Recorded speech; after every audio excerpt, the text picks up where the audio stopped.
حياؤه يربو على العذراء আলহামদুলিল্লাহ। শুরুতে আবারও প্রশংসা জ্ঞাপন করছি সেই আল্লাহ সুবহানাহু ওয়া তাআলার, যার বিশেষ তৌফিকে আমরা তার দিনের পথে চলার সৌভাগ্য লাভ করেছি, যিনি আমাদেরকে তার পথে কবুল করেছেন। তার এই প্রশংসা জ্ঞাপনার্থে বলি আলহামদুলিল্লাহ।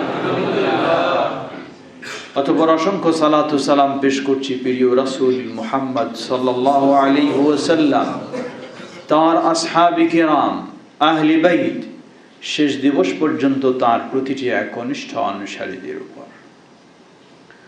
সমবেত মুসল্লিবৃন্দ, আল্লাহ সুবহানাহু ওয়া তাআলার কাছে খুতবার শুরুতেই বিশেষভাবে দোয়া করছি। আজকে আমরা দেশে বলতে পারি আমরা হয়তো কিছুই অনুভব করতে পারছি না, কিন্তু যার বাড়ি নেই, ঘর নেই, স্বজন নেই, বাবা সন্তান হারা, সন্তান বাবা হারা, এই পরিস্থিতিতে পড়ে গেছে সেই বৃহত্তর খাগড়াছড়ি থেকে শুরু করে ফেনী পর্যন্ত কি এক কঠিন বিপর্যয়ে তারা রয়েছে। আল্লাহ তাদেরকে হেফাজত করুন। বিশেষ করে এই শাস্তি থেকে বা এই আযাব থেকে, এই ভয়াবহ ক্ষতি থেকে আল্লাহ আমাদের গোটা দেশকে হেফাজত করুন। যারা বিপদগ্রস্ত, আল্লাহ তাদেরকে বিপদ থেকে মুক্তি দান। সমবেত মুসল্লিবৃন্দ, ফিরে আসি। আল্লাহ সুবহানাহু ওয়া তাআলার আবারও প্রশংসা জ্ঞাপন করছি, যিনি আমাদেরকে গাউস কুতুব বা পীর দরবেশের শহরে তাওহীদের মসজিদ গড়ে তোলার যিনি তৌফিক দান করেছেন। বরিশাল মানেই তো হলো বলার অপেক্ষা রাখে না, যেখানে পীর ছাড়া কারো ঈমান চলে না, গাউস কুতুব ছাড়া কারো দিন টিকে না।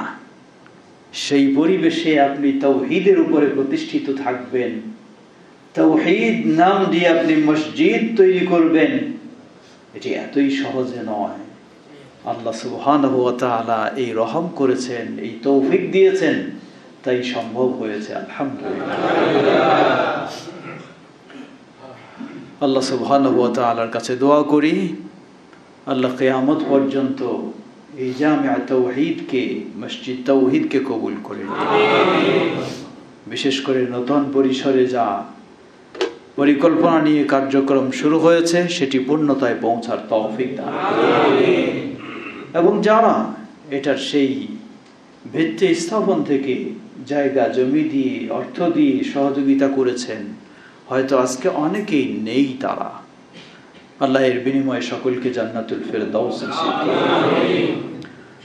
সমবেত মুসল্লিবৃন্দ, অত্র মসজিদের সম্মানিত খতিব আমাদের প্রিয় ভাই শেখ আনায়েত, তিনি উপস্থিত রয়েছেন। তার উপস্থিতিতে খুতবা দেওয়ার সুযোগ আল্লাহ সুবহানাহু ওয়া তাআলা করে দিয়েছেন। তার আমন্ত্রণে, আপনাদের আমন্ত্রণে সকলকে জানাই কৃতজ্ঞতা। আল্লাহ সকলকে এভাবে আন্তরিকতার সাথে তাওহীদের পথে অগ্রসর হওয়ার তৌফিক দান করুন। সমবেত মুসল্লিবৃন্দ, তাওহীদের পথই হলো আমাদের প্রিয় নবী মুহাম্মদ সাল্লাল্লাহু আলাইহি ওয়াসাল্লামের পথ। মুহাম্মদ সাল্লাল্লাহু আলাইহি ওয়াসাল্লামের পথ ভিন্ন নয়, দাওয়ার পথ ভিন্ন নয়, কিতাব ও সুন্নাহর পথ ভিন্ন নয়। শুধু মুহাম্মদ সাল্লাল্লাহু আলাইহি ওয়াসাল্লাম নয়, সেই আদম আলাইহিস সালাতু ওয়াস সালাম থেকে শুরু করে মুহাম্মদ সাল্লাল্লাহু আলাইহি ওয়াসাল্লাম পর্যন্ত সকলের পথটি হলো তাওহীদের পথ। আল্লাহ সুবহানাহু ওয়া তাআলা সূরা নাহল 36 নম্বর আয়াতে বলেন, ওয়ালাকাদ বা'আথনা ফি কুল্লি উম্মাতির রাসূলা আন ই'বুদুল্লাহ ওয়াজতানিবুত তাগুত। যুগে যুগে অসংখ্য নবী রাসূল আল্লাহ প্রেরণ করেছেন, সকল জাতির কাছে রাসূল প্রেরণ করেছেন। রাসূলদেরকে আল্লাহ সুবহানাহু ওয়া তাআলা মূল দুটি দায়িত্ব দিয়েছিলেন। প্রথম দায়িত্ব হলো রাসূলগণ তাওহীদের পথে মানুষকে দাওয়াত দিবেন। আনি আবুদুল্লাহ, সবাই বলেছেন ইবাদত করো শুধু সেই আল্লাহর, সিজদা দাও শুধু সেই আল্লাহর জন্য, জীবনের সকল ইবাদত সম্পাদন করো সেই আল্লাহর জন্য।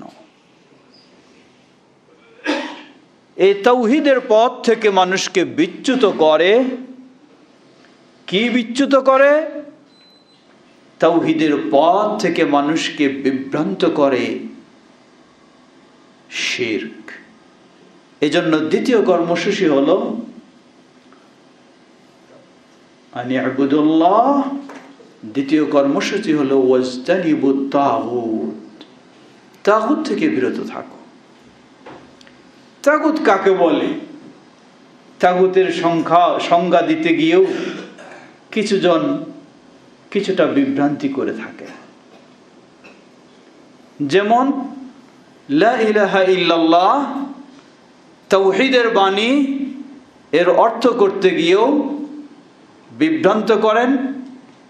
ঠিক একইভাবে তাগুতের ব্যাখ্যা দিতে গিয়েও বিভ্রান্তি করেন। লা ইলাহা ইল্লাল্লাহ এটি হলো তাওহীদের বাণী। এই তাওহীদের বাণীর অর্থ করতে গিয়ে কেউ বলেন লা ইলাহা ইল্লাল্লাহ অর্থ হলো লা রাব্বা লা খালিকা ইল্লাল্লাহ, আল্লাহ ছাড়া আর কোনো রব নেই, আল্লাহ ছাড়া আর কোনো স্রষ্টা নেই। কখনো এটি লা ইলাহা ইল্লাল্লাহ এর অর্থ নয়। কারণ মক্কার মানুষেরা তারা বিশ্বাস করত আল্লাহ রব, আল্লাহ স্রষ্টা। আবার তারা 360টি প্রতিমার পূজা করত। ওই বিশ্বাসও রেখেছিল, আবার পূজাও করছিল। নবী মুহাম্মদ সাল্লাল্লাহু আলাইহি ওয়াসাল্লাম যখন তাদেরকে বললেন কুলু লা ইলাহা ইল্লাল্লাহ তুফলিহু, তোমরা এই স্বীকৃতি দাও, বলো লা ইলাহা ইল্লাল্লাহ, তাহলেই সফল কাম হবে। তারা হতবাক হলো, বিদ্রোহ করলো। আলিহাদা দাউতানা তাব্বান লাক, তোমাকে ভালো জানতাম, সম্মান করতাম, শ্রদ্ধা করতাম, কিন্তু তুমি আজকে আমাদেরকে এই লা ইলাহা ইল্লাল্লাহর দাওয়াত দিয়ে বসলে, ধ্বংস হোক তোমার। এই বলে প্রত্যাখ্যান করলো দাওয়াত। কেন? কারণ তারা জানতো আমরা রব হিসাবে আল্লাহকে বিশ্বাস করি ঠিকই, খালেক হিসাবে আল্লাহকে বিশ্বাস করি ঠিকই, কিন্তু এইসব প্রতিমার কাছে মাথা নত করতে আমাদের কোনো বাধা নাই। কিন্তু যখন এই মুখ দিয়ে লা ইলাহা ইল্লাল্লাহ বলবো, মাথা নত হবে শুধু এক আল্লাহর কাছে, আর কারো কাছে সুযোগ থাকবে না। যার কারণে লা ইলাহা ইল্লাল্লাহ প্রত্যাখ্যান করলো। তাহলে বুঝুন, লা ইলাহা ইল্লাল্লাহ এর অর্থ আল্লাহ ছাড়া কোনো রব নেই, আল্লাহ ছাড়া কোনো স্রষ্টা নেই, এটা নয়। লা ইলাহা ইল্লাল্লাহ এর অর্থ হলো আল্লাহ ছাড়া রব নেই, স্রষ্টা নেই, এটা তো অবশ্যই, কিন্তু এটাই এর অর্থ নয়। ইলাহ ইলাহুন আই মা'বুদুন, লা ইলাহা লা মা'বুদা বিহাক্কিন ইল্লাল্লাহ এর অর্থ হলো আল্লাহ ব্যতীত সত্যিকার কোনো ইবাদত পাওয়ার যোগ্য কেউ নেই। যখন এভাবে আপনি লা ইলাহা ইল্লাল্লাহকে বুঝবেন, তখন এই লা ইলাহা ইল্লাল্লাহর জিকির করবেন, আবার পীর সাহেবের পায়ে গিয়ে আপনি সেজদা দেবেন, তা কোনোদিন হতে পারে না। সেটা বুঝেছিল মক্কার মানুষেরা যে লা ইলাহা ইল্লাল্লাহ বলা মানেই হলো সেজদার মালিক হয়ে যাবেন একজন। লা ইলাহা ইল্লাল্লাহ বলা মানেই হলো আবেদন নিবেদন পেশ করব যার কাছে, তিনি হয়ে যাবেন মাত্র একজন। লা ইলাহা ইল্লাল্লাহ মানেই হলো কুল ইন্না সলাতি ওয়া নুসুকি ওয়া মাহইয়ায়া ওয়া মামাতি লিল্লাহি রাব্বিল আলামিন, এই স্বীকৃতি দিতেই হবে, যার কারণে তারা প্রত্যাখ্যান করেছিল। আর এই যুগের মুসলিমেরা লা ইলাহা ইল্লাল্লাহ শুধু বলে না, সকাল সন্ধ্যা হাজারো বার লা ইলাহা ইল্লাল্লাহর জিকির করে, আবার প্রতিটি মুহূর্তে লা ইলাহা ইল্লাল্লাহ বিরোধী কাজে লিপ্ত রয়েছে। কারণটা কি? কারণ হলো শুরুতেই বুঝটা ভিন্ন হয়ে গেছে। লা ইলাহা ইল্লাল্লাহ এর অর্থ যখন নেব যে আল্লাহ ছাড়া কোনো রব নাই, আল্লাহ ছাড়া কোনো স্রষ্টা নাই, তাহলেও লা ইলাহা ইল্লাল্লাহ বলতেও অসুবিধা নেই, আর অমুকের পায়ে বা কবরে বা মাজারে গিয়ে সেজদা দিতেও অসুবিধা নেই। আল্লাহ সুবহানাহু ওয়া তাআলা এই লা ইলাহা ইল্লাল্লাহ আমাদের দেননি। এজন্য আল্লাহ রাব্বুল আলামিন বলেন, দুটি শর্ত আপনাকে। একদিকে যদি সত্যি আপনি লা ইলাহা ইল্লাল্লাহর স্বীকৃতি দেন, তাহলে লা ইলাহা ইল্লাল্লাহর বিরোধীকে অস্বীকার করতেই হবে, না হলে আপনার লা ইলাহা ইল্লাল্লাহ কখনো ঠিক থাকতে পারে না। এজন্যই তারা বলতেন আনি আবুদুল্লাহ, ইবাদত করো সেই আল্লাহর, ওয়াজতানিবুত তাগুত, বর্জন করো, প্রত্যাখ্যান করো তাগুতকে। দ্বিতীয় শ্রেণী, কত সংগ্রাম, কত আন্দোলন, কত কিছু, তারা লা ইলাহা ইল্লাল্লাহর অর্থ করলেন লা হাকিমা ইল্লাল্লাহ, অর্থাৎ আল্লাহ ছাড়া কোনো বিধানদাতা নেই। আল্লাহ রব, আল্লাহ খালিক, ঠিক আছে, কিন্তু আল্লাহ ছাড়া কোনো বিধানদাতা নেই। জবাব, এই অর্থও কখনো সঠিক নয়।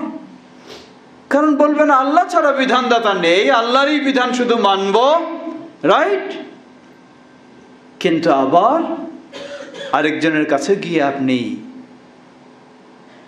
আল্লাহর জন্য যা করার সেগুলি করে ফেলবেন, তাহলে তো তার কাছেও অসুবিধা নেই।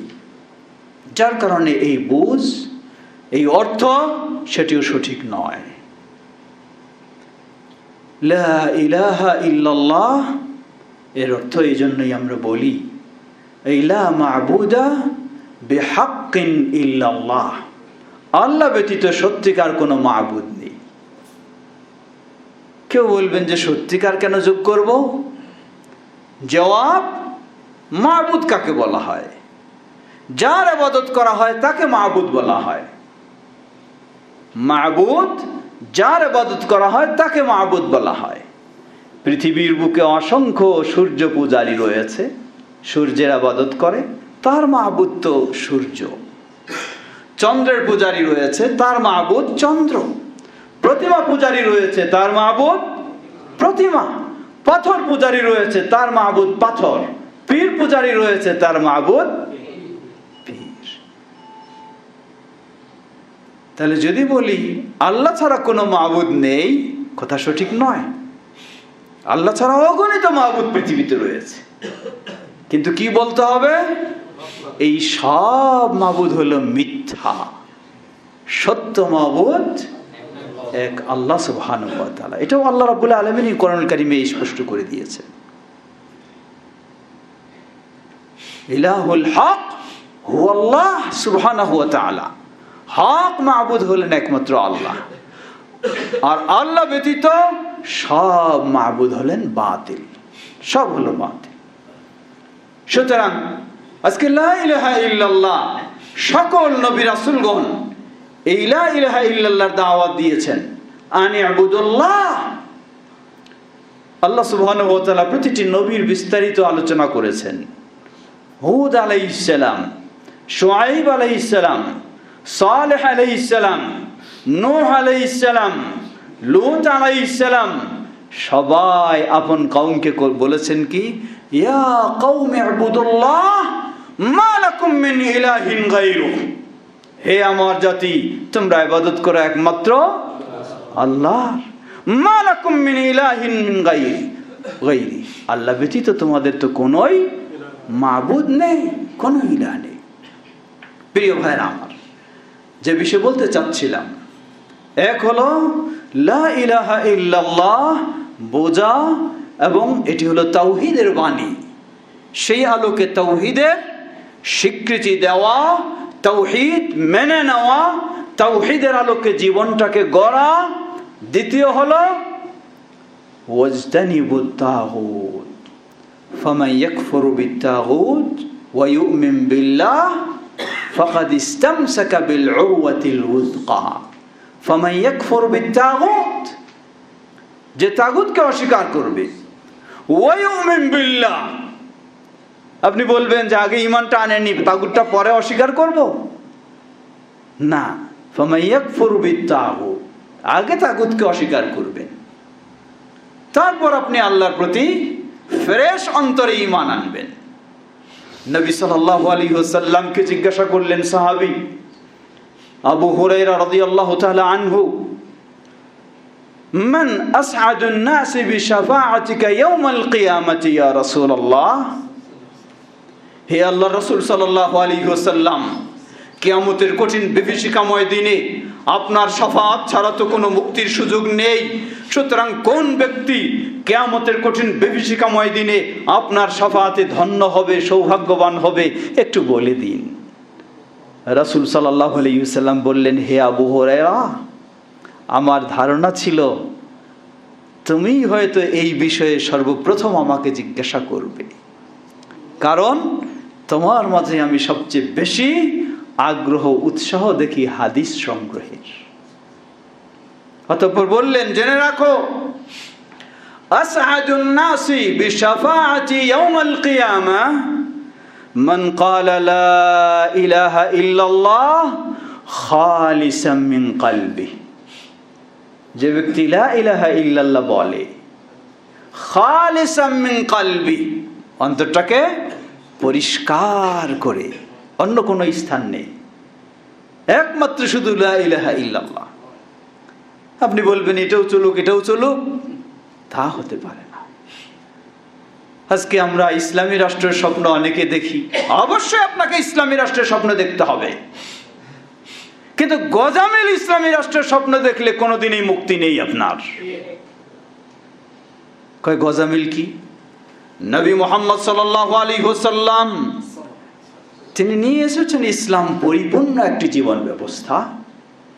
সেই পরিপূর্ণ জীবন ব্যবস্থাতে ব্যক্তিগত রয়েছে, পারিবারিক রয়েছে, সামাজিক রয়েছে, রাষ্ট্রীয় অবশ্যই রয়েছে, সেটি চিন্তা থাকতে হবে আপনার। কিন্তু এমন নয় যে মানুষ ঠিক হোক আর না হোক, তাওহীদ বুঝুক আর না বুঝুক, শিরক থেকে মুক্ত হোক আর না হোক, সবাই মিলে একটা রাষ্ট্র বানায়নি। কে কবর পূজা করে অসুবিধা নেই তারটা করতে থাকুক, কে মাজার পূজা করে অসুবিধা নেই করতে থাকুক, কে কোন চিন্তা থাকে থাকুক, একটা খালি ইসলামী রাষ্ট্র দাঁড় করে নেই। কিয়ামত পর্যন্ত এই ধরনের গজামিলের ইসলামী রাষ্ট্র দিয়ে আপনি দ্বীন কায়েম করতে পারবেন না, কখনো নয়। দ্বীন কায়েম করেছেন নবী মুহাম্মদ সাল্লাল্লাহু আলাইহি ওয়াসাল্লাম। দ্বীন কায়েমের নির্দেশ পেয়েছেন নূহ আলাইহিস সালাম, ইব্রাহিম আলাইহিস সালাম, মূসা আলাইহিস সালাম, ঈসা আলাইহিস সালাম, মুহাম্মদ সাল্লাল্লাহু আলাইহি ওয়াসাল্লাম। কিন্তু কেউ তো এই গজামিলের দ্বীন কায়েম করেননি। তাহলে দ্বীন কায়েম বলতে কি? এজন্য মনে রাখবেন, দ্বীন কায়েম এর আসল হলো তাওহীদ কায়েম। তাওহীদ কায়েম, যেমন উদাহরণ, ছোট্ট একটি উদাহরণ দিই। সালাত কায়েমের ইসলাম নির্দেশ দিয়েছে, এটাও অপব্যাখ্যা করা হয়। ইসলাম নির্দেশ দিয়েছে সালাত কায়েমের। সালাত কায়েমের ব্যাখ্যায় কি বলা হয়? সমাজের সর্বস্তরের মানুষ যখন সালাত আদায় করবে তখন নাকি সালাত কায়েম হবে। কে বলল আপনাকে এই ব্যাখ্যা? এটি আপনার মন গড়া ব্যাখ্যা। সমাজের সর্বস্তরের মানুষ যদি সূরা ফাতিহা সালাত আদায় করে, হইল সালাত। সমাজের সর্বস্তরের মানুষ যদি রুকু জানে না, এমনি রুকু করে, আগা পাকা হয়ে রুকু করে, হবে সালাত। সমাজের সর্বস্তরের মানুষ যদি 7 অঙ্গের উপর সেজদা না করে 3 অঙ্গের উপরে সেজদা দিয়ে থাকে, মেয়েরা মাটিতে অর্ধেক শুয়ে সেজদা দিয়ে থাকে, হবে সালাত। তাহলে সমাজে যদি ধরে নেন 5000 মানুষ বসবাস করে, আর 5000এই যদি সালাত আদায় করে, কিন্তু সূরা ফাতিহা নেই, নেই রুকু, নেই সেজদা, নেই হুকুম আহকাম, নেই রুকুন আরকান, তাহলে সালাত কায়েম হয়েছে না খেলতামাশা কায়েম হয়েছে? ভাবতে হবে। এই ধরনের ভুল ব্যাখ্যা দিয়ে বোঝানো হয় সবাই সালাত আদায় করলে যেমন সালাত কায়েম হয়, গোটা দেশটা ইসলামী যখন হয়ে গেল তখন এই নাম হলো ইসলাম কায়েম। না, সালাতের যেমন মৌলিক বিষয়গুলি না হলে সালাত কায়েম হবে না, ঠিক তেমনি ভাবে ইসলামী দেশের মৌলিক বিষয়গুলি না থাকলে কখনো ইসলাম কায়েম হবে না। সালাতের মৌলিক কি? ছোট্ট একটি উদাহরণ দিই। খুব সুন্দর সহিহ হাদিসের আলোকে আপনি সালাত জানলেন, শিখলেন, আদায় করলেন, কিন্তু সালাতের যে একটি গুরুত্বপূর্ণ শর্ত, তা হলো অজু থাকতে হবে। অজু নাই। আধা ঘন্টা ধরে যদি 2 রাকাত সালাত আদায় করেন ধীর স্থিরে, সুন্দর রুকু, সুন্দর সেজদা, কিন্তু অজু নাই, খুব সুন্দরই তো হয়ে যাবে, কশ্চিন কালেও নয়। একই দৃষ্টান্ত নিয়ে নিন, গোটা জীবনটাই আপনি ইসলামী করে করে শেষ করে ফেললেন, কিন্তু আপনার ভিতরে তাওহীদ নাই, তাহলে ওই সালাতের অবস্থা যেমন, এই ইসলামী জীবনের অবস্থাটাও একই। সুতরাং আল্লাহ সুবহানাহু ওয়া তাআলা সেই প্রসিদ্ধ 5 জন রাসূল, নূহ আলাইহিস সালাম, ইব্রাহিম আলাইহিস সালাম, মুসা আলাইহিস সালাম, ঈসা আলাইহিস সালাম, মুহাম্মদ সাল্লাল্লাহু আলাইহি সাল্লামকে নির্দেশ দিলেন, আন আকিমুদ্দিন, দিন কায়েম করো। কোন দিন কায়েম করো? আজকে ইসলামী রাষ্ট্র পাওয়া যায় পৃথিবীতে, কিন্তু সেই ইসলামী রাষ্ট্রের মানুষেরা আপনার কোরআনও মানে না, হাদিস তো মানেই না, সাহাবায়ে কেরামদেরকে তো কাফের বলে ফতোয়া দিয়েই রেখেছে। মুহাম্মদ সাল্লাল্লাহু আলাইহি সাল্লামের বিষয়ে তো উগ্রপন্থী তারা বলে থাকে যে জিবরাইল আলাইহিস সালাম ভুল করে তাকে নবুয়ত দিয়ে ফেলেছে। আবার সাইনবোর্ড হলো কিসের? ইসলামী রাষ্ট্র। এটি শুধু বোঝার জন্য বলছি, মনে রাখবেন অবশ্যই ইসলামী রাষ্ট্রের প্রয়োজন, কিন্তু গজামিল দিয়ে ইসলামী রাষ্ট্র দিয়ে কখনো ইসলাম হবে না। আল্লাহ আমাদের বিষয়টি সঠিক বোঝার তৌফিক দান করুন। এজন্য যে বিষয়টির প্রয়োজন, আপনার জীবনে সর্বোচ্চ সর্বক্ষেত্রে যার গুরুত্ব দেবেন সেটি হলো কুলু লা ইলাহা ইল্লাল্লাহ তুফলিহু। আর এই লা ইলাহা ইল্লাল্লাহ ঠিক রাখার অপর সাইড হলো ওয়াজতানিবুত তাগুত, তাগুত থেকে বিরত থাকা। বলছিলাম যে তাগুতেরও ভুল ব্যাখ্যা হয়। সরকার যদি ইসলাম অনুযায়ী, কোরআন সুন্নাহ অনুযায়ী শাসন না চালায়, তাহলে এটাই হলো তাগুত, আর কেউ তাগুত না। আমি যে কোরআন এবং সুন্নাহ অনুযায়ী আকীদা মানতে চাই না, আমি কি তাহলে? কথাটি মনে রাখবেন। আল্লাহ সুবহানাহু ওয়া তাআলা 3 ভাবে বলেছেন, মান লাম ইয়াহকুম বিমা আনজালাল্লাহ ফাউলাইকা হুমুল কাফিরুন বললেন, ফাউলাইকা হুমুল ফাসিকুন বললেন, ফাউলাইকা হুমুয যালিমুন বললেন। কাকে কাফের বললেন? মান লাম ইয়াহকুম বিমা আনজালাল্লাহ, যে আল্লাহর ফয়সালা অনুযায়ী, আল্লাহর নাজিল করা বিধান অনুযায়ী ফয়সালা করবে না, সে কাফের। আচ্ছা বলুন তো, যে আল্লাহর বিধান অনুযায়ী ফয়সালা করবে না সে যদি কাফের হয়, আর যে আল্লাহর বিধান অনুযায়ী আকীদা গ্রহণ করবে না সে কিভাবে মুসলিম হতে পারে? আল্লাহর বিধান অনুযায়ী যে আকীদা নেবে না সে কিভাবে মুসলিম হতে পারে? বললেন যে আল্লাহর বিধান অনুযায়ী আকীদা আবার কেমনে না হয়? জবাব, সমাজে খোঁজ নিয়ে দেখুন, 1300 বছর আগে ইমাম আবু হানিফা রাহিমাহুল্লাহ এটাকে কুফরি আকীদা বলে ফতোয়া দিয়েছেন। যে ব্যক্তি বিশ্বাস করে যে আল্লাহ সুবহানাহু ওয়া তাআলা সপ্ত আসমানের ঊর্ধ্বে, আরশের উপরে নেই, সর্বত্র রয়েছেন, এই বিশ্বাস করে 1300 বছর পূর্বে ইমাম আবু হানিফা রাহিমাহুল্লাহ তার এই আকীদাকে কুফরি আকীদা বলে ফতোয়া দিয়েছেন।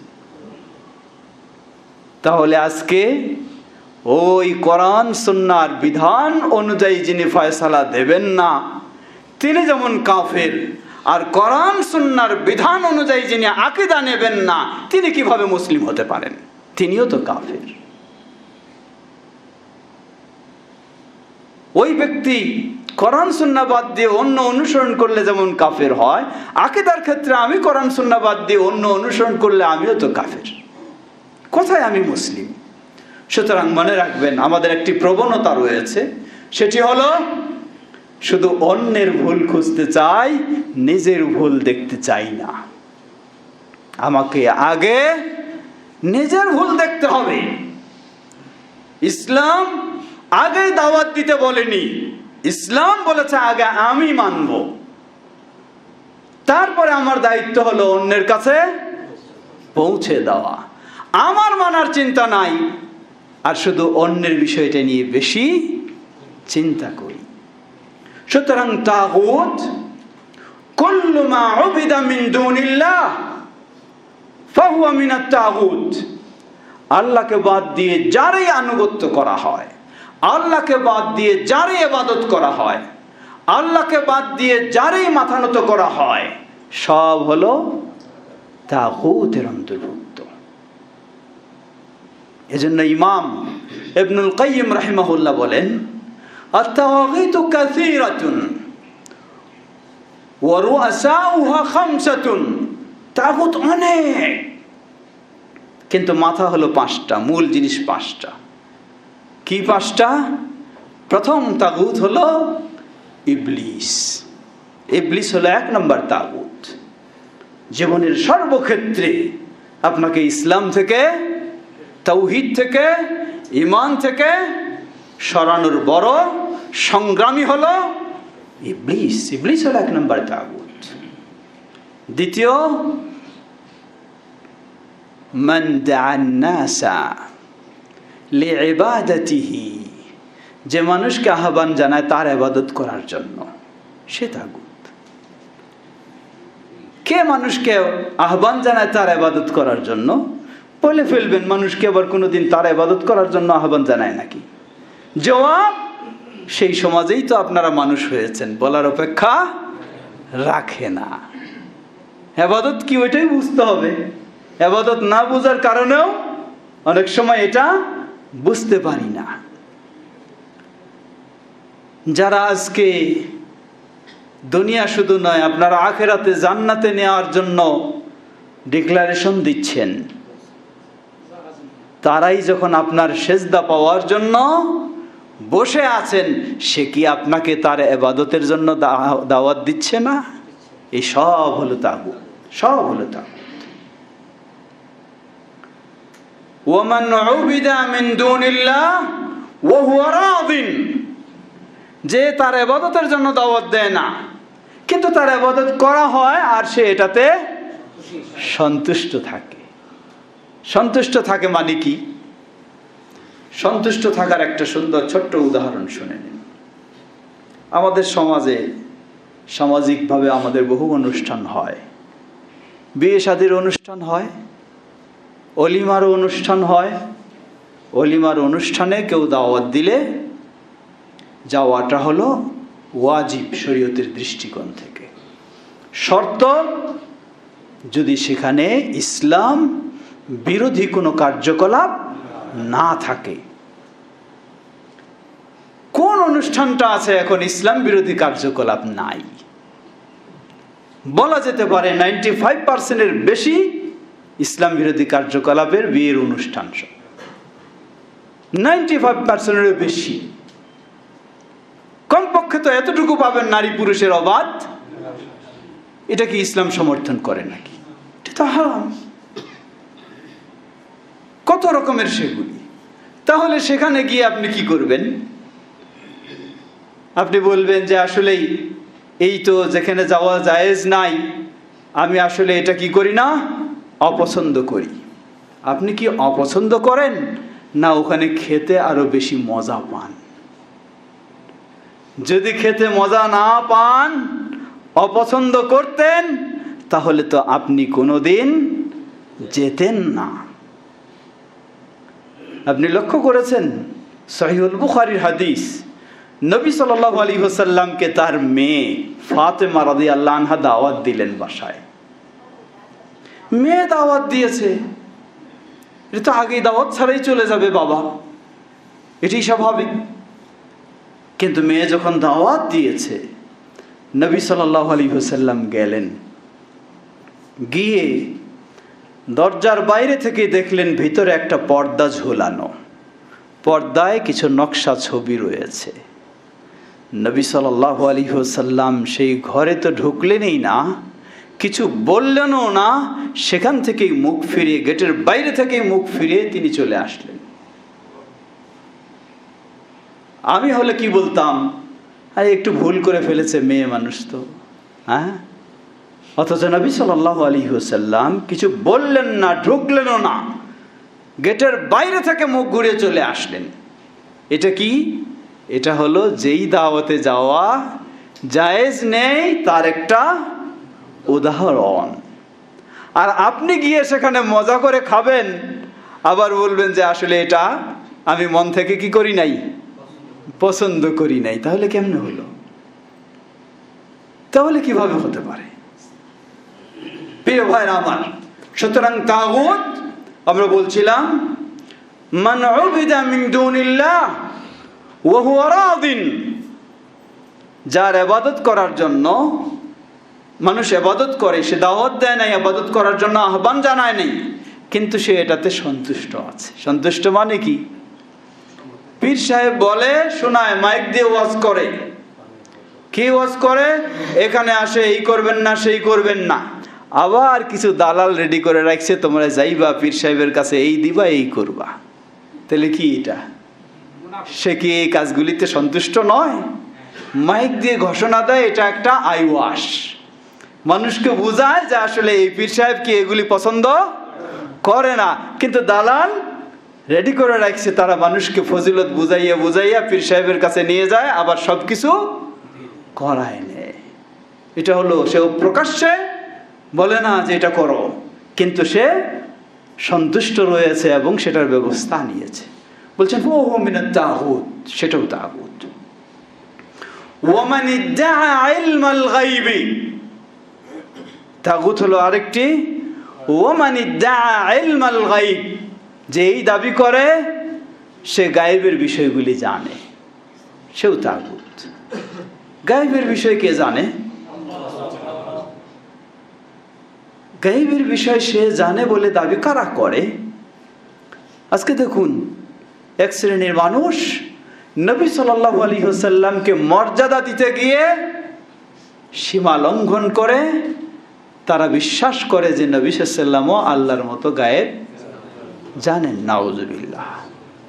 এটি কি আসলে নবী সাল্লাল্লাহু আলাইহি ওয়াসাল্লামকে তারা মর্যাদা দিয়েছে, না নবী সাল্লাল্লাহু আলাইহি ওয়াসাল্লামকে অসম্মানিত করেছে? অসম্মানিত করেছে।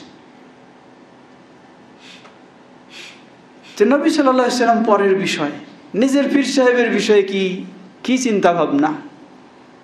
নিজের পীর সাহেবের বিষয়ে তো এমনটুকু চিন্তা ভাবনা আমাদের মরিদ সাহেবদের, কি আল্লাহর সমান ভিতরের খবর তো জানে, পরের কথা আল্লাহর চেয়ে বেশি ক্ষমতাও রাখে। নাউযুবিল্লাহ। কেমনে বেশি ক্ষমতা রাখে? আমাদের দেশে যারা হক্কানি পীর সাহেব বলে পরিচিত, তাদের বই পুস্তক খুলে দেখুন, পড়ে দেখুন, এমন এমন তাদের বুজুর্গদের কারামত, কোন ব্যক্তিকে আল্লাহ মৃত্যু দিলে আল্লাহর কাছ থেকে রূহ কেড়ে নিয়ে তাকে জীবন দিয়ে দেয় পীর সাহেব। এটা হলো হক্কানি পীরের অবস্থা। তাহলে হক্কানি পীরের অবস্থা যদি এই হয়, শয়তানি পীরের অবস্থা কি তাহলে? লা হাওলা ওয়ালা কুওয়াতা ইল্লা বিল্লাহ। এর চেয়ে বড় আর কি তাগুত হতে পারে? এর চেয়ে বড় আর তাগুত কি হতে পারে? পঞ্চম, ওয়া ইয়াহকুম বিমা বিগাইরি মা আনজালাল্লাহ। আল্লাহ যে বিধান দেননি সেই বিধান অনুযায়ী যে ফয়সালা দেয় সেও তাগুত। আল্লাহ যে বিধান দেননি সেই বিধান অনুযায়ী যে ফয়সালা দেয় সেও তাগুত। এটি ভালো করে বোঝার চেষ্টা করবেন। শুধু আদালতে যিনি আছেন উনি ফয়সালা দিলে উনি তাগুত হবেন, আর মেম্বারে যিনি দাঁড়িয়ে আছেন ইনি যদি ওই ফয়সালা দেন ইনি কি সেই তাগুত হবেন না? অবশ্যই হবেন। মেম্বারে যিনি আছেন, এখান থেকে যিনি ফয়সালা দেন, দিন প্রিয় মানুষেরা ওই ফয়সালার চেয়ে এই ফয়সালাই তো বেশি গুরুত্ব দেয়। এই মেম্বারে দাঁড়িয়ে কি কোরআন হাদিস বিরোধী ফয়সালা দেওয়া হয় না? তাহলে এটা কি তাগুত নয়? আপনি শুধু ওইটাকে তাগুত বলবেন, এটাকে কেন তাগুত বলবেন না? একই তো বিষয়। প্রচলিত গণতন্ত্রকে আপনি কুফরি বলবেন, এটা ইসলামী নয় তাই কুফরি বলবেন, কিন্তু নকশবন্দিয়াকে কিভাবে আপনি ইসলামী বলবেন? সাবেরিয়াকে কিভাবে আপনি ইসলামী বলবেন? কোন দিক থেকে? এটাতে ইসলামী একটা মোড়ক লাগানো হয়েছে আর সেটা মোড়ক ছাড়া, কিন্তু দুটো তো একই জিনিস। প্রিয় ভাইয়ের আমার, এই সব হলো তাগুত। সুতরাং সকল নবী রাসূলদের মূল দায়িত্ব ছিল আনি আবুদুল্লাহ, ইবাদত করা একমাত্র আল্লাহর। আর ইবাদত বলতে আমরা বুঝি সালাত শুধু ইবাদত না। আপনার সালাত ইবাদত, আপনার কুরবানি ইবাদত, আপনার নজর মানত আপনার ইবাদত, আপনার ইসলামের যত কাজ। এজন্য ইবাদতের পরিভাষায় বলা হয় হিয়া ইসমুন জামি' লিকুল্লি মা ইউহিব্বুহুল্লাহ মিনাল আকওয়াল الظاهرة والباطنة من الأقوال والأعمال الظاهرة والباطنة। প্রকাশ্য অপ্রকাশ্য কথা ও কাজ যা আল্লাহ সুবহানাহু ওয়া তাআলা পছন্দ করেন এটাই হলো ইবাদত। এটা ব্যাপক সংজ্ঞা, শুধু সালাত সীমাবদ্ধ নয়। আপনার গোটা জীবনের আল্লাহর পছন্দনীয় যে জিনিসটা, আল্লাহর পছন্দনীয় আবার কোনটাতে হতে পারে? আল্লাহর পছন্দনীয় সেটাই হবে যা আল্লাহ এবং আল্লাহর রাসূল যা বলেছেন সেই অনুযায়ী যদি হয় তাহলে পছন্দনীয় হবে। যদি না হয় তাহলে দুনিয়ার সব মুফতিরা ঐক্যবদ্ধ হয়েও যদি ফতোয়া দিয়ে দেয় আর আল্লাহ যদি সেক্ষেত্রে কিছু না বলেন, মুহাম্মদ সাল্লাল্লাহু আলাইহি সাল্লাম যদি কিছু না বলেন, তাহলে সেটি কখনো ইসলামের বিষয় হবে না, ইবাদত হবে না। প্রিয় ভাইয়েরা আমার, সুতরাং আসুন আমাদের সকলেরই দায়িত্ব কর্তব্য আমাদের গোটা জীবনটাকে আমরা প্রতিষ্ঠিত করব তাওহীদের উপরে, মুক্ত করব সকল প্রকার শিরক, তাগুত ও কুফর সব কিছু থেকে। আল্লাহ আমাদের সকলকে সে তৌফিক দান করুন। আজকে আহলুল হাদিসদের বৈশিষ্ট্য হলো এটাই। আহলুল হাদিসদের ভিন্ন বৈশিষ্ট্য নয়, আহলুল হাদিসদের দাওয়াত ভিন্ন রকমের নয়, আহলুল হাদিসদের দাওয়াত নতুন কিছু নয়। আহলুল হাদিসদের দাওয়াত সেই নবী রাসূলদের যেই দাওয়াত, সেই দাওয়াতই হলো আহলুল হাদিসদের। আল্লাহ আমাদের সকলকে সে পথেই চলার এবং সে পথের উপরে অটল থাকার তৌফিক দান করুন। ওয়া আখিরু দাওয়ানা আলহামদুলিল্লাহি রাব্বিল আলামিন।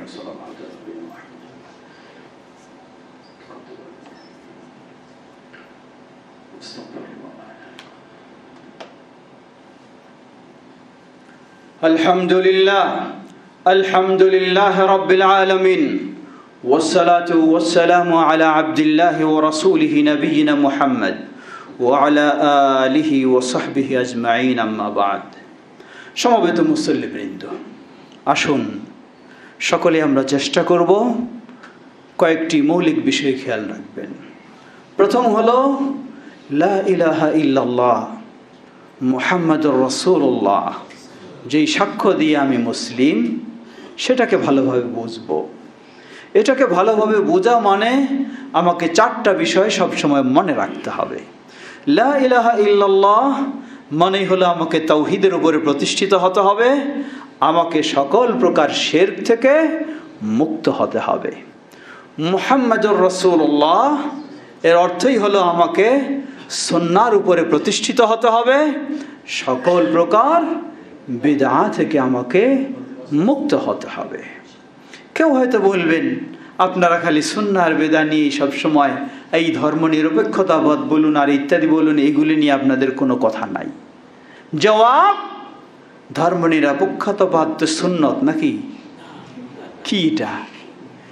অবশ্যই হয়, শিরকের মধ্যে ফেলবেন না, বিদআতের মধ্যে ফেলবেন, এর বাইরে তো আর কিছু নয়।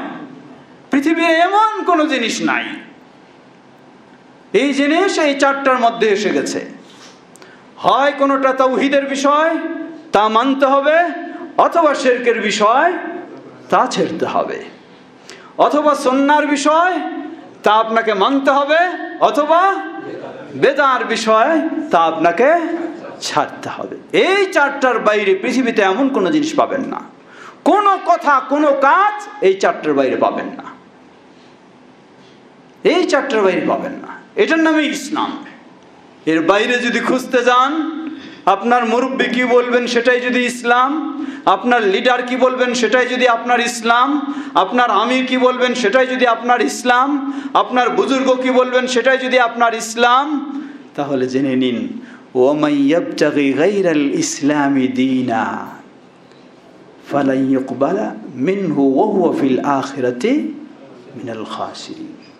ওয়ামান ইয়াবতাগি গায়রাল ইসলামি দীনা, ইসলামের বাইরে যে ইসলামের নাম দিয়ে হোক, ইসলামের নাম ছাড়া হোক কিছু তালাশ করে, ফালান ইউকবালা মিন, গোটা দুনিয়ার মানুষ আপনার অনুসারী হয়ে যেতে পারে, আল্লাহ তবু কবুল করবেন না, তবু কবুল করবেন না।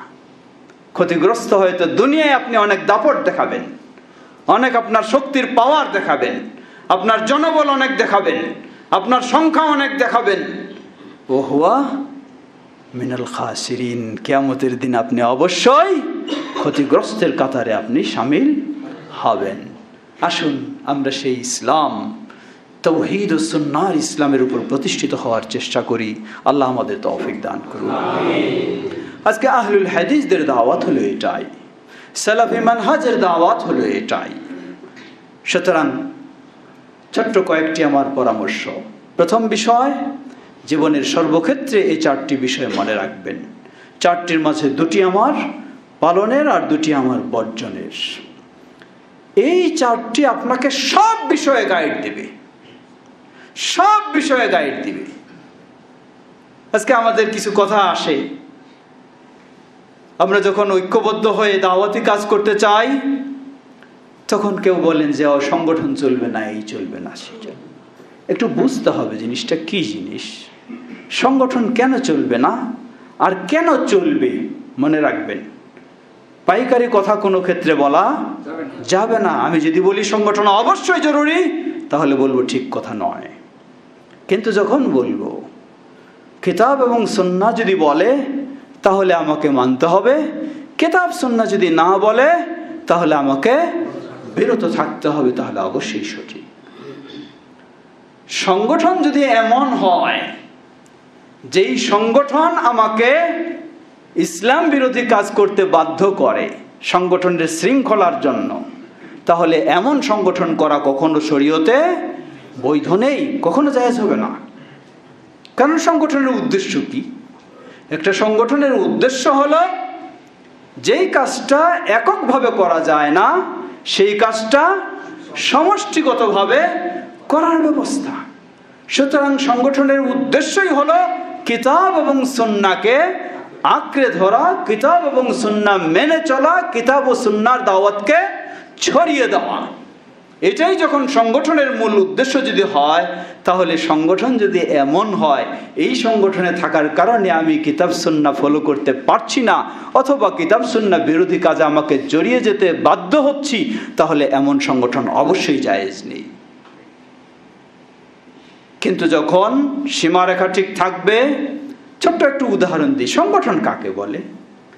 সংগঠন প্রতিটি জিনিস যৌথভাবে সম্মিলিতভাবে যদি করেন, এটাকে সংগঠন বলা হয়। উদাহরণস্বরূপ ধরে নেন, এটা একটা মসজিদ। এই মসজিদের একটা পরিচালনা কমিটি আছে, এখানেও একজন সভাপতি আছেন, এখানেও একজন সেক্রেটারি আছেন, কোষাধ্যক্ষ আছেন, একাধিক মেম্বার আছেন। এটা একটি সংগঠন। আপনি একটা গবেষণা প্রতিষ্ঠান করলেন, আপনি একটা মাদ্রাসা করলেন, বা কোনো একটা একাডেমিক প্রতিষ্ঠান করলেন, সেখানে একটা পরিচালনা কমিটি রয়েছে, পরিষদ রয়েছে, এটা এখানকার সংগঠন। তাই আমি অনেক সময় বলি, সংগঠন সবাই করে সুবিধা হলে। কেউ মসজিদের নামে সংগঠন করি, কেউ মাদ্রাসার নামে সংগঠন করি, কেউ অন্য কোনো নামে সংগঠন করি, সবাই সংগঠন করে। সুতরাং জিনিসগুলি আমরা ভালো করে বুঝব। ইসলাম ঐক্যবদ্ধ হয়ে কাজ করার নির্দেশ দিয়েছে। সুন্নাহর একটি দিক হলো ঐক্যবদ্ধ হয়ে থাকা, জামাতবদ্ধ হয়ে থাকা। বেদাতের আরেকটি দিক হলো বিচ্ছিন্ন হয়ে বিভক্ত হয়ে থাকা। আজকে ধরুন তাওহীদ মসজিদ, এই মসজিদ যেভাবে সুন্দরভাবে আপনাদের সকলের সার্বিক সহযোগিতায় দিনে দিন সামনের দিকে অগ্রসর হচ্ছে, এখানে যদি মানুষেরা কয়েক গ্রুপে বিভক্ত হয়ে যায়, তাহলে এটি কি আমাদের সেই স্বপ্ন পূরণ হবে? কখনো হবে না। নিজেরাই নিজেদের বিরুদ্ধেই শুরু করব। তাহলে এখানে সুন্নাহর নিয়ম কি? সুন্নাহর নিয়ম হলো পরস্পরে একজন আরেকজন মানুষের ভুল হতে পারে, সে ভুলগুলিকে আমরা আপোষে সংশোধন করে নেওয়ার ব্যবস্থা করব, কিন্তু কখনো এই মসজিদে কোনো দলাদলি গ্রুপিং হতে দেব না। এটাই হলো সুন্নাহর কথা, এটাই হলো ইসলামের কথা। কেন? সেটা হলো মসজিদের বৃহত্তর স্বার্থে, আমার ব্যক্তির স্বার্থে নয়। সেটি হলো আমাদের আকীদার স্বার্থে, তাওহীদের স্বার্থে, সুন্নাহর স্বার্থে, ইসলামের স্বার্থে, মসজিদের স্বার্থে আমাদেরকে ঐক্যবদ্ধ হয়ে থাকতে হবে। এই মসজিদ পরিচালনা কমিটিটাই ধরে নেন, এটার এই উদাহরণ সেই রকম। এটা বৈধ হবে, এটা অবৈধ হবে। অসংখ্য বাংলাদেশে মসজিদ রয়েছে, মসজিদে গিয়ে আপনি দেখলেন মসজিদে কি রয়েছে? একটা কবর। গিয়ে দেখলেন মসজিদে একটা কবর। আপনি এখানে শরীয়তের মাসআলা বুঝতেছেন, বাধাও দিতে চাচ্ছেন, কিন্তু আপনার বাধা ওখানে কার্যকর তো হবেই না, উপরন্তু কিছু খেয়ে আসতে হবে, কিছু উত্তম মাধ্যম খেয়ে আসতে হবে। কারণটা কি? কারণ হলো ওখানে একটি ওই মসজিদ পরিচালনা কমিটির ব্যবস্থাপনায় এটা যখন হচ্ছে, এমন কমিটি, এমন সংগঠনে কখনো আপনার সম্পৃক্ত হওয়া জায়েজ হবে না, কারণ সেটি শরীয়ত সম্মত নয়। আবার দেখুন মসজিদ তাওহীদের কমিটি, এখানে এই কমিটির ব্যবস্থাপনায় কোনো বেদাতি কাজ চলবে না, কবর তো দূরের কথা, ইসলাম বিরোধী কাজ চলবে না। তাহলে আপনার দায়িত্ব হলো এই কমিটির সাথে আপনাকে একাত্মতা ঘোষণা করতে হবে, এটাই ইসলাম বলে। এই ঐক্যবদ্ধ হয়ে আপনাকে এখানে কাজ করতে হবে। এই সংগঠন মসজিদের, যেটা মসজিদ ভিত্তিক, এটার সাথে আপনাকে জড়িত হয়ে কাজ করতে হবে। এর অর্থ আবার এই নয় আপনি এর প্রধান হওয়ার জন্য লবিং গ্রুপিং শুরু করে দেবেন, তাহলে কখনো জায়েজ নয়। কিন্তু এই যে সম্মিলিত প্রচেষ্টায় এটাকে তাওহীদ ও সুন্নাহর উপর পরিচালনার যে একটা ব্যবস্থা, এই ব্যবস্থাটাকে আপনাকে অবশ্যই সহযোগিতা দিতে হবে, এটা ইসলামের কথা। সুতরাং গোটা বাংলার বুকে পরে যাই, বরিশালে আজকে আলহামদুলিল্লাহ আমি আপনার ভাইকে জিজ্ঞাসা করলাম যে কতগুলি মসজিদ রয়েছে, কিছু তথ্য তিনি দিলেন, আমারও কিছু জানা ছিল। এখনো হয়তো গোটা বরিশালে মনে হয় না 25-30টা মসজিদ বোধহয় এখনো বরিশাল জেলার মধ্যে মনে হয় নাই আমাদের মসজিদ। কি বলেন, আছে 25-30 হবে? হবে না, কম হবে, হয়তো 10 থেকে 15টা হইতে পারে। এখন এই মসজিদগুলিও দেখবেন এক এক সমস্যার সম্মুখীন হয়ে আছে। স্বাধীনভাবে আপনারা যেমন এখানে সাহসের সাথে সুন্দরভাবে নিরাপদে সালাত আদায় করেন, অনেকগুলিতে এরকম হয় না। সকালে এক হুমকি আসে, বিকালে আরেক হুমকি আসে, এই দিক এক পক্ষ, ওই দিক আরেক পক্ষ।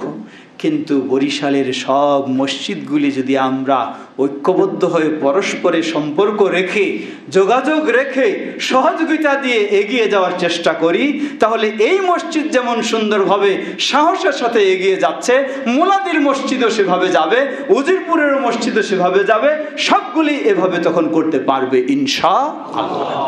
এটাই প্রয়োজন, এটাই বলে দিচ্ছে যে ছিন্ন ভিন্ন নয়, আমাদের পারস্পরিক সহযোগিতা দিয়ে এই তাওহীদ ও সুন্নাহর কাজে এগিয়ে যেতে হবে। আল্লাহ আমাদের সকলকে সে তৌফিক দান করুন। এমনইভাবে জেলার যখন চিন্তা করব, তখন আমাদেরকে গোটা দেশের চিন্তা করতে হবে। মনে রাখবেন, আপনার সামনে কিন্তু বহু রকমের সমস্যা দিনের পর দিন আসবে, যা আপনি কল্পনাও করেননি। এজন্য আপনাকে অবশ্যই সচেতন হতে হবে, অবশ্যই পরস্পরে সম্পৃক্ত হয়ে পরস্পরের সাথে যোগাযোগ রেখে আমাদের আন্তরিকতার সাথে ঐক্যবদ্ধর সাথে এগিয়ে যেতে হবে।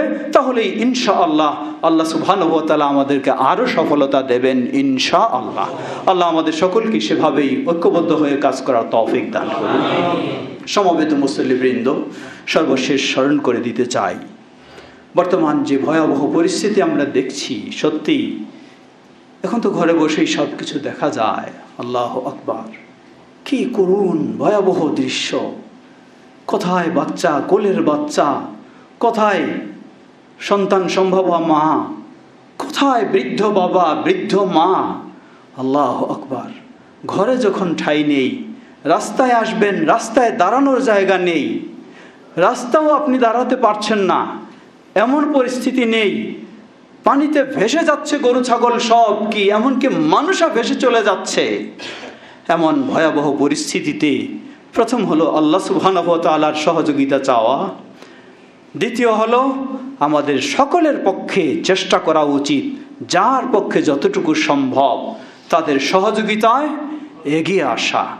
আসুন আমরা যে যেখানে রয়েছি, যেভাবেই হোক চেষ্টা করব সবাই তাদের সহযোগিতায় এগিয়ে আসতে। আল্লাহ আমাদের সকলকে সে তৌফিক দান করুন।